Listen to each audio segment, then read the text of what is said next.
Hi, today I'm going to be explaining why pick-me girls are so hated, and before I go into that subject, I'm going to talk about female in-group preference and the differences between how males and females bond with individuals.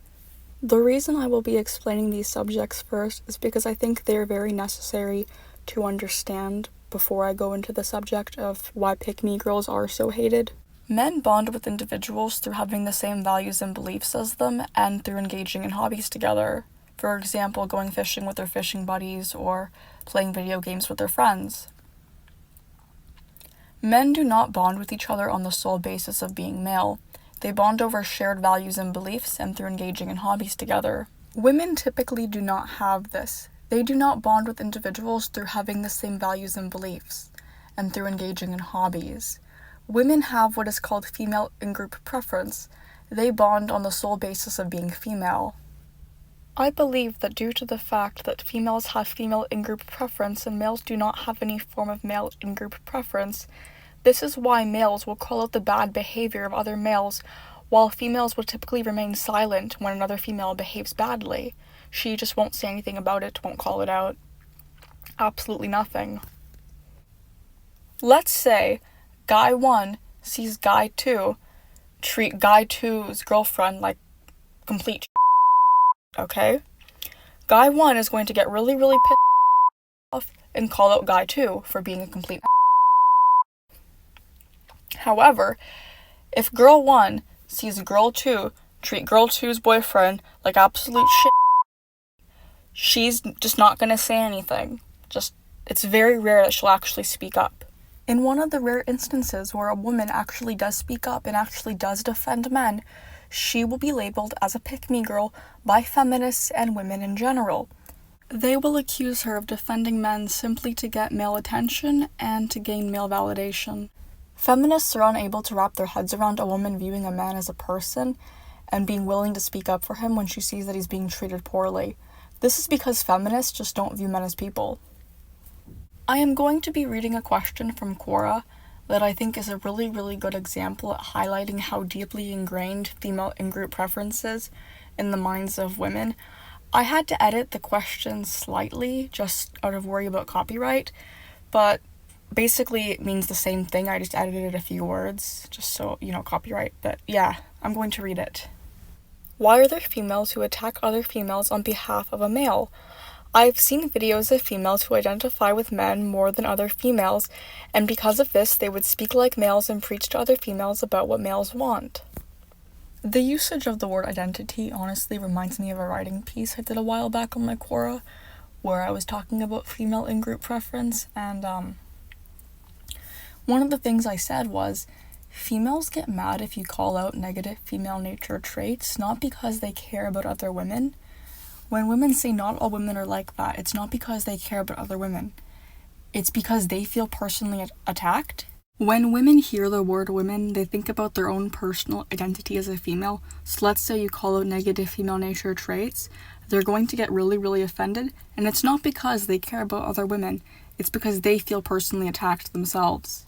The closest a woman will get to caring about other women is not wanting somebody to call out a woman's bad behavior because that woman herself is guilty of that same behavior and she doesn't want to be called out next for it.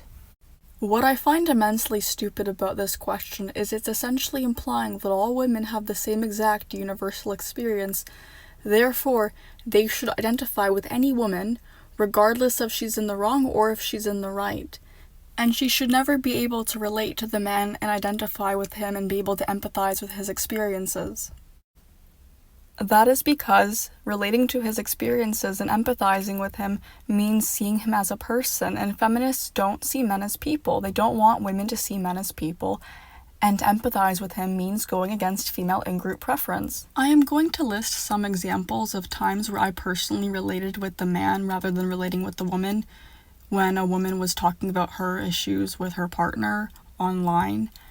For example, I've seen women online complain about their autistic boyfriend or their autistic husband because he wants a lot of time by himself to just enjoy his restricted interests and engage in his hobbies. He prefers to do things by himself and all his hobbies are very introverted. Most neurotypical women are extremely needy, and this is a problem even in relationships with both a neurotypical man and a neurotypical woman, where the woman doesn't want the guy to go see his friends and go engage in his hobbies and doesn't want him to go in the man cave. And here's the thing, it's an even worse issue in relationships with an autistic man and a neurotypical woman, because typically autistic people like to spend a lot more time alone and like to, engage in their hobbies more, and we have restricted interests. Personally, as an autistic woman, I am able to relate to the autistic guy, and I think the neurotypical woman is honestly just expecting way too much. And that's what neurotypical women usually do, I find. They expect way too much from their partner, I think. They expect all this time and attention, and it's just like, you need to let people just enjoy their hobbies, and you can't spend all your time with somebody. I just don't think that's healthy, and I think people are supposed to have lives outside of their relationships.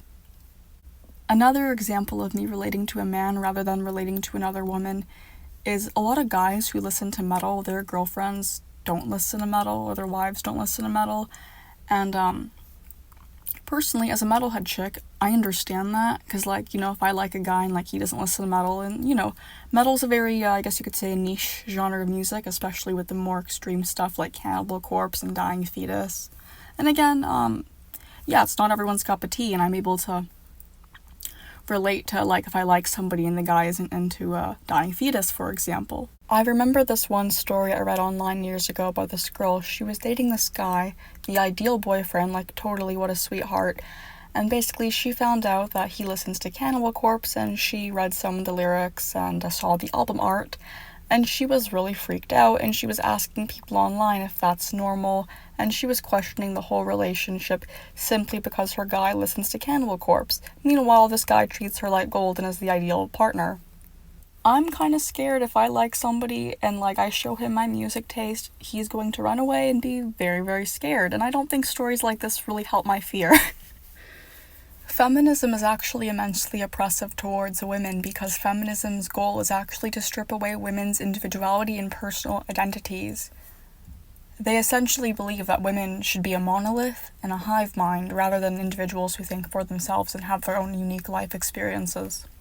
While I do view female nature as universal, so for example things like hypergamy, monkey branching, other things like that, females will have their own unique life experiences and, hobbies and interests. However, I do find that most women do like the same things, so spending way too much money, doing their nails, being interested in astrology, watching romance movies, a lot of really, really stupid materialistic stuff that's extremely mainstream. However, there are some women, though, who do go against the norm and do pick up more interesting hobbies.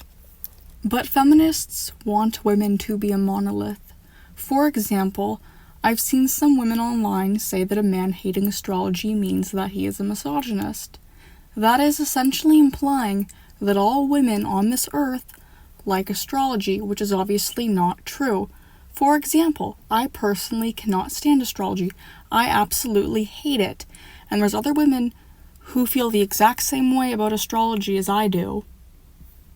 But back to my original point, though, about why women get super offended if you call out negative female nature traits, and why they call you a pick-me girl.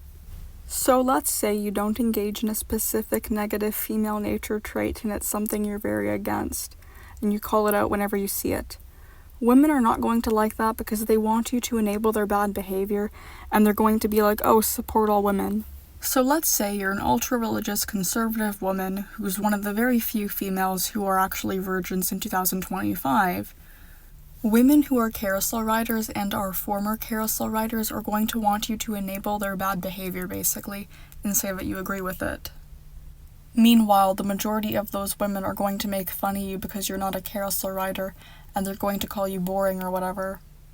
The reason why carousel riders and former carousel riders will do this is because they want to sabotage you. They want to try to shame you into making the same mistakes in life that they have made, so that your SMV will decrease, basically, and men have no other choice than to settle for a woman who's a 304. However, their pathetic plans of trying to sabotage you will not work, because even if you do end up riding the carousel, men will just see how bad the dating pool is, and either go MGTOW or they'll become a passport bro. Hit the like button if you hate astrology as much as I do. No, I'm kidding, but actually like the video though if you did enjoy it. And subscribe to my channel if you enjoy hearing me analyze female nature and enjoyed this content. I hope you all have a wonderful day or night, whatever time it is when you're watching this. See you guys again next time.